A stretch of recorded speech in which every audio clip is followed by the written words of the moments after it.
This is our 1987 GMC Suburban. It's a diesel, and we love it. It's fantastic for long road trips, but there's one problem. We really like to use a car topper to get our luggage out of the car. This thing doesn't come with a roof rack, so that's what we're going to do. We're going to put a roof rack on it. As you can see, the roof on this is really flat. It's straight and fairly flat. So we for a donor roof rack at the pick apart place and found that the 2001 Ford Explorer has these nice straight flat bars and cross pieces that fit on there real nice. And so that's what we're going to put on here. It's the right width, and the nice part about these bars is that you can, if you get an extra bar, you can just extend them as long as you want. And this one has a pretty long roof. The Ford Explorer bars are about 60 inches long, but I could put over close to 80 inches of roof rack on this, and we may do that. Now the typical Ford Explorer from 2001 just comes with the two rails and two crossbars. I bought two total setups, so two rails, two crossbars from two different Ford Explorers. It cost me $22 each, so $45, less than $45 out the door, and I had two complete setups. What that gets me is it gets me extra crossbars and it gets me extra track so that I can extend the roof rack out to about 80 inches. So one of the things that's important is that you put the crossbars together with the racks. I added the third one just to make sure I was really square. And then what I'll do is I'll set it on top of the truck, mark my holes. All right, so we're just dry fitting it to see how this is going to look, and this is how it'll look. Of course, those crossbars can move around, and you can see there's room, probably another 30 inches of track, 20 to 30 inches of track up there in the front. So we may go ahead and do that. You can see.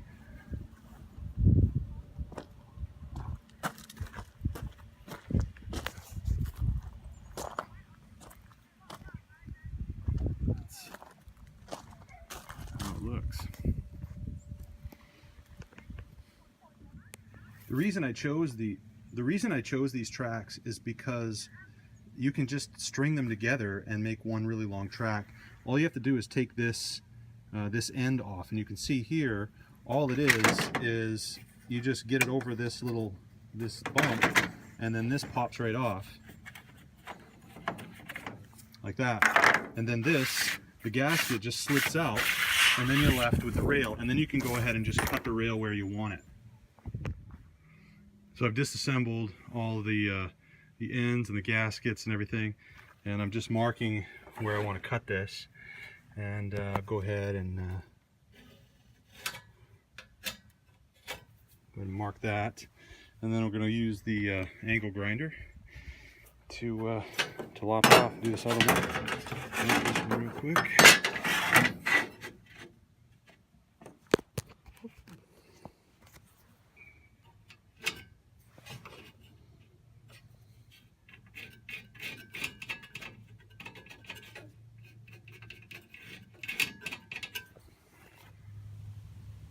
The rails are ready for paint, and we're going to hit them with a quick coat of Rust-Oleum Professional.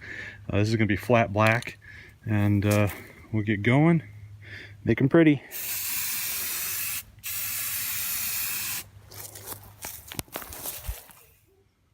Alright, so we got a good coat on there, and we'll let that dry up, and then we should be able to handle them in about an hour. It's really important that the heads of the screws not stick up in the track, otherwise the crossbars won't slide well. So what I'm doing is I've drilled a hole in a block of wood, and I'm putting the track over the hole, putting my screw in there, and then whacking the top of it just to reshape the hole to fit my screws. After we've got all the rails painted and cleaned up, we want to assemble it all so that our rail holes are exposed. We can get clear access to all of them. And we also want to make sure the rack is square. So we're we're going to put each crossbar on and make sure that each end of that crossbar is exactly the same distance from the end of the rail, just to make sure that our hole rack is perfectly square before we put it on the truck. So now we got it mocked up on the truck. We just kind of set it up there to see how it looks. And it runs the length that we want it to run.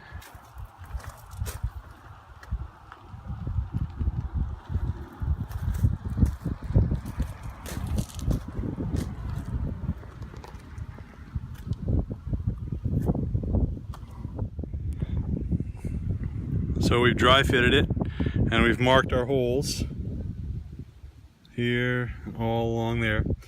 And now we're going to drill some holes for the riv nuts. So we've got to get up to 25/64 in order to put a threaded 1/4-20 riv nut in. In order to do that, we're going to step up through a series of bits. I don't have a step bit. That would have been nice, but I don't have one. So I'll have to do a series of increasingly larger holes, starting with a very small bit and working my way up, just so I don't end up with a real distorted hole.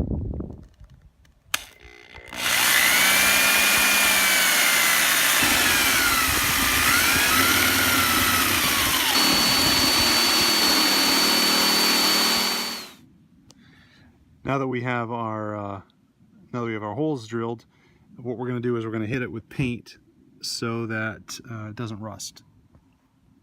So we're going to use a box like this, and we're just using just regular old paint, and then I've got a hole cut in it so that I can just hold it over.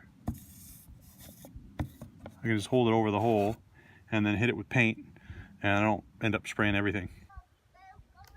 And we're using aluminum 1/4-20 riv nuts, and we're just going to put them on this.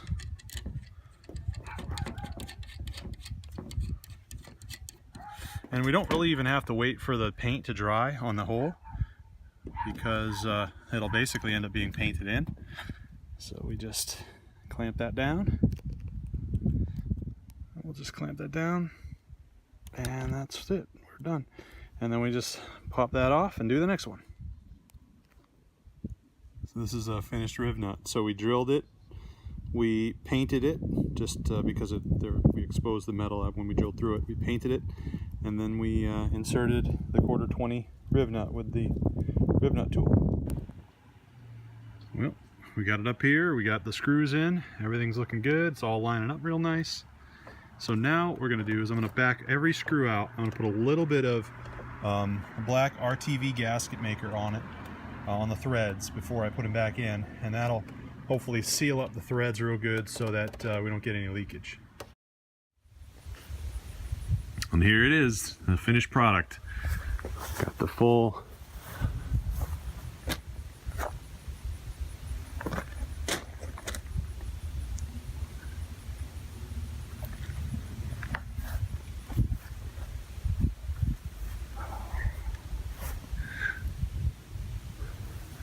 total length is 80 inches. We got 4 crossbars.